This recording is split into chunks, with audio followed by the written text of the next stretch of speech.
जय श्री राधे दोस्तों, आज मैं आपको धीरेन्द्र शास्त्री महाराज जी के जन्म दिवस पर उनके पूरे जीवन परिचय का दृश्य दिखाने वाली हूं। तो पहले महाराज जी को जन्म दिवस की अत्यंत शुभकामनाएं मेरी ओर से। तो चलिए उनके जीवन काल को दर्शाते हैं, शुरू करते हैं महाराज जी के जन्म से हम। तो ये जन्मभूमि के बारे में महाराज जी के जीवन परिचय के बारे में बताएगा। उनका जन्म 1996 में हुआ था और ग्राम गढ़ा में हुआ था, एक निर्धन परिवार में हुआ था। किस तरह से उन्हें अपने जीवन में उजाला किया, उसी तरह का ये जीवन परिचय है। उनके पिताजी, बहन, छोटा भाई और माताजी और महाराज जी हैं यहाँ पर। ये उपलब्धियाँ अभी तक हासिल की है यहाँ पर, तो वो ही जीवन में बताई गई हैं। और आप देख रहे हैं ये उनकी स्कूली शिक्षा जो रही है, एक गवर्नमेंट सरकारी स्कूल में रही है, शासकीय मध्यशाला गढ़ा में रही है, जहाँ पे महाराज जी और उनके बहन भाई और साथ में शायद सहपाठी जो जाते थे। आप यहाँ पे पढ़ सकते हैं कि जिस तरह से उनके बारे में बताया गया, आसानी से पढ़ सकते हैं, आप देख सकते हैं। तो ये उनके जो दादा गुरुजी हैं महाराज जी के, 9 वर्ष की आयु में जब जीवन की विपरीत परिस्थितियां आई, तब महाराज श्री का मन व्यथित हुआ और वो दादा गुरु से मिलने चले गए। महाराज जी ने उन्हें हाथ थामकर बालाजी को अर्पित किया। तो वो गढ़ा के महाराज वो बालाजी सरकार जो है, और ये छोटे से गुरुजी धीरेन्द्र शास्त्री जी हैं और उनके दादा गुरु हैं यहाँ पे। फिर मतलब ये गुरुजी हैं उनके, ये गुरुजी हैं, दादा गुरु हैं। नहीं सन्यासी बाबा नहीं है, ये इनके दादा गुरु जो गुरुजी ने उनको। अच्छा, तो ये है दादा गुरु, ये है सन्यासी। ये है महाराज जी का बचपन का फोटो। बाल्यकाल में महाराज जी का झुकाव सनातन की तरफ था। उनके दादा गुरु एक सिद्ध महापुरुष थे जो गांव के बाहर एक कुटिया बनाकर सन्यासी जीवन व्यतीत कर रहे थे। महाराज श्री कई बार उनका सानिध्य प्राप्त करते थे यहाँ पर बैठ के। तो वो जो नारियल के खोपड़े में पानी पीते हैं या चाय पीते हैं, क्या बोलते हैं उसको, तो वो ये दादा गुरु का ही है, जो इसमें उनके दादा गुरु भी पीते थे। और वो चाय का पूरा सीन दिखाया गया है यहाँ पर, एक एक बारीकी से दिखाया गया है। अब चलिए अज्ञातवास। तो वो 40 दिन के अज्ञातवास में चले गए थे। उन्होंने यहाँ पर एक तपस्या की संकल्प धारण किया, किसके लिए कि स्वप्न में मिली प्रेरणाओं को आदेश मानकर पूज्य महाराज श्री ने एक दिन अज्ञातवास पर जाने को कह दिया था।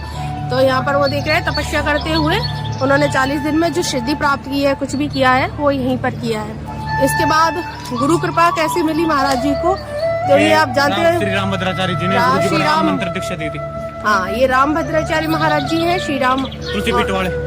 ये कहाँ रहते हैं? तुलसीपीठ वाले। हाँ, तुलसीपीठ वाले वहाँ पर रहते हैं। श्री रामभद्राचार्य जी जो गुरुजी को राम मंत्र दीक्षा दी थी। अज्ञातवास में मिली बालाजी कृपा से प्राप्त शास्त्रीय शिक्षा और गुरु मंत्र के लिए पूज्य महाराज श्री जगत गुरु तुलसीपीठाधीश श्री रामभद्राचार्य महाराज के शरण में पहुंचे। उन्होंने अनुग्रह महाराज श्री को गुरु मंत्र दिया। और ये महाराज जी वहाँ रहते हैं क्या? चित्रकूट धाम, चित्रकूट पीठाधीश। और रामानंदी है, रामानंदी। हाँ, महाराष्ट्री को। हाँ, तो यहाँ पर जो भी पुरस्कार, ज्ञानपीठ पुरस्कार, रामभद्राचार्य जी। अच्छा, वो तो उनको मिलाए। और ये जो दिख रहे हैं, ये उनके जो भी उपलब्धियां रही हैं, जो भी उनके सहपाठी रहे हैं, जिसमें आप बहुत सारे भगवताचार्य को देख सकते हैं इसमें।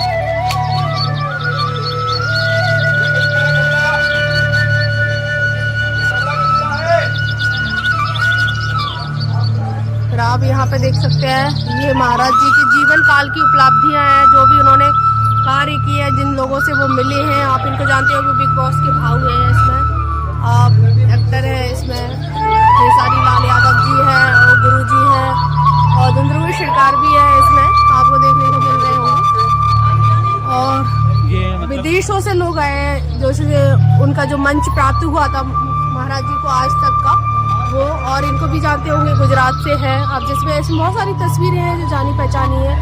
और महाराज जी के बहुत अच्छे प्रिय गुरुदेव, मतलब उनके शिष्य मित्र, और ये प्रदीप मिश्रा जी, इनको पूरा जगह जानता है। बाबा ने जहाँ पर तप किया था ना 351 साल पहले। अच्छा, तो ये जंगल की झांकी दिखाई है। ये जंगल की झांकी दिखाई है। मंदिर श्री बागेश्वर धाम दर्शन दीर्घा बनाई गई है। क्या यहाँ मंदिर की झांकी में संपूर्ण पुनीत क्षेत्र से परिचय कराती है। श्री बागेश्वर धाम मंदिर परम पूज्य सन्यासी बाबा की साधना स्थली के रूप में विख्यात है। लगभग 321 साल पूर्व परम पूज्य सन्यासी बाबा ने इसी स्थान पर कठिन साधना की थी। जी हाँ दोस्तों, तो उसी के बारे में झांकी बताई गई है, किस तरह से उन्होंने यहाँ पर मंदिर चंद्रकालीन, जिसका जीर्णोद्धार 1986 में पूज्य दादा गुरुदेव के द्वारा कराया गया था। और जो प्रेस सरकार, जो पेड़ है जिसे कहते हैं ना भूत पिशाच भाग जाते, वो पेड़ भी वहीं पर उन्होंने समाधि ली थी।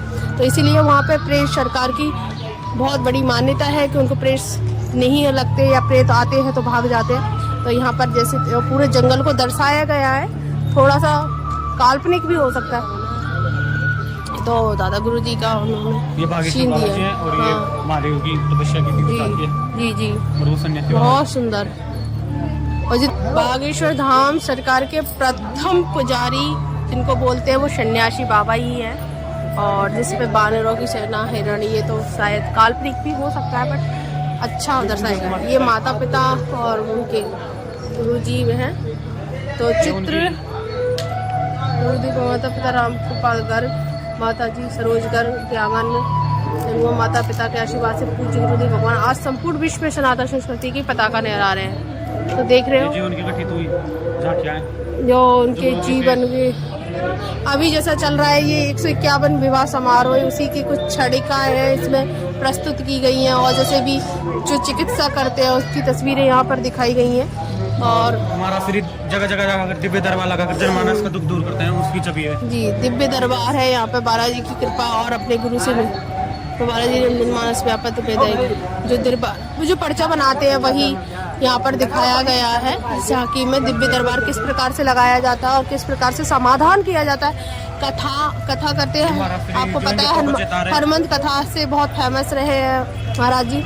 पूज्य महाराज जी एक तरफ से जहाँ दिव्य दरबारों में माध्यम से जनता के कष्टों का निवारण कर रहे थे, वहीं दूसरी तरफ जनमानस हिंदुत्व की चेतना बची।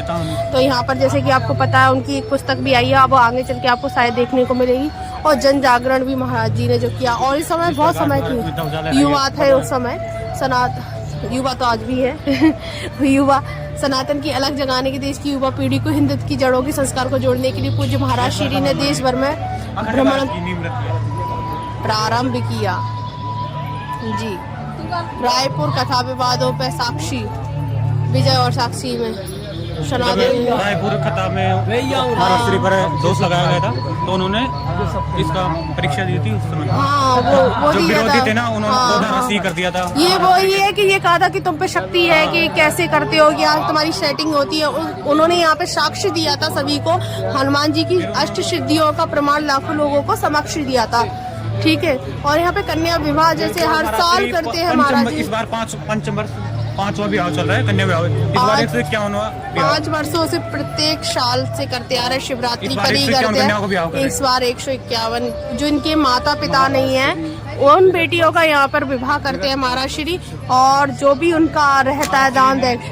और यहाँ पे गौशाला खुलाई है, यहाँ पे महाराज जी ने एक गौशाला भी खुलाई है। जी हाँ दोस्तों, आप यहाँ पे भोजन देख रहे हैं, यह लगातार यहाँ पर भंडारा चलता रहता है और वो भी निःशुल्क सेवा है। और 6 वर्षों से बागेश्वर धाम पर निरंतर अन्नपूर्णा भंडारा चलता रहता है। पूज्य महाराज ने गौ माता के संरक्षण के लिए देश के लोगों को सूत्र दिया है कि गौशाला नहीं हो एक उपाय की हर एक हिंदू अगर एक गाय पाल ले तो शायद एक गौशाला की हमें जरूरत नहीं पड़े, क्योंकि स्वयं आश्रम पर 20 विशिष्ट गायों का सेवा करते हैं, वो खुद से रखते हैं। और पर्यावरण की सेवा के लिए 11 लाख पौधे भी उन्होंने संकल्प लिया, जैसा कि आप देख रहे हैं। और तो देखिए भक्ति की लहर देखिए भाई, विश्वास बड़ी चीज है, विश्वास बहुत बड़ी चीज होती है। तो आप देख रहे हैं राम राज्य हिंदू राष्ट्र, एक ही बात है, भारत हिंदू राष्ट्र। हाँ, तो उनका एक ही नारा है, हिंदू राष्ट्र हमारा।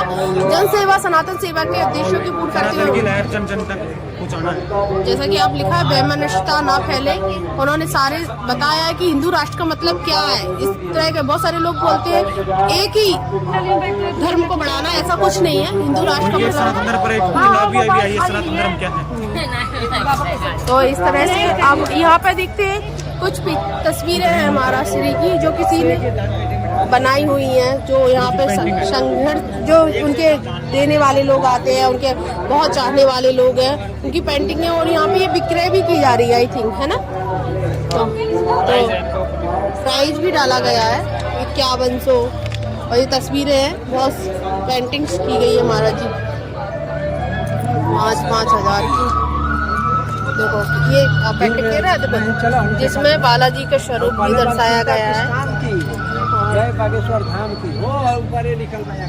तो आप देख रहे हैं बहुत सारी पेंटिंग्स हैं, जिन्हें आप परचेज करना चाहें तो उनका प्राइस डला हुआ है यहाँ पे, आराम से आप कर सकते हैं। तो ये जिसने बनाई है उनके नाम भी हैं यहाँ पे देती हूँ। दोस्तों अगर कोई ये पेंटिंग खरीदता है तो इससे महाराज जी को कन्या विवाह में तो सहयोग मिलेगा, सहयोग राशि आप दे सकते हैं। इस तरह की इन्होंने लिखा है, ये पेंटिंग इसलिए परचेज के लिए रखी गई है। तो ये राम राम देख रहे हो, ये राम की अलग है। और ऐसा नहीं है कि ये पेंटिंग्स इतनी महंगी इसलिए है, इनमें मेहनत भी है। एक पेंटर जब पेंटिंग बनाता है 15-20 दिन लगते हैं इस पेंटिंग को बनाने में। ऑयल पेंटिंग भी है आप देख रहे हो, और 3D पेंटिंग भी की गई है इसमें। और जिस तरह से ये सुनहरा अवसर है, बहुत सारे लोग परचेज कर सकते हैं, घर के लिए लेकर जा सकते हैं, आप अपने घर में लगा सकते हो। अच्छा, जो अपनी इच्छा से जो भी दान करना चाहे, जो कन्या विवाह में जाएगा, ठीक है। तो भैया इसके आज हम भी भागी बन जाते थोड़े से, लेकिन इसका थोड़ा सा भागी हम चेंज हो गए। हाँ, सनातन धर्म क्या है, महाराज जी ने पुस्तक निकाली थी, वो वही है, पुस्तक का विमोचन किया गया।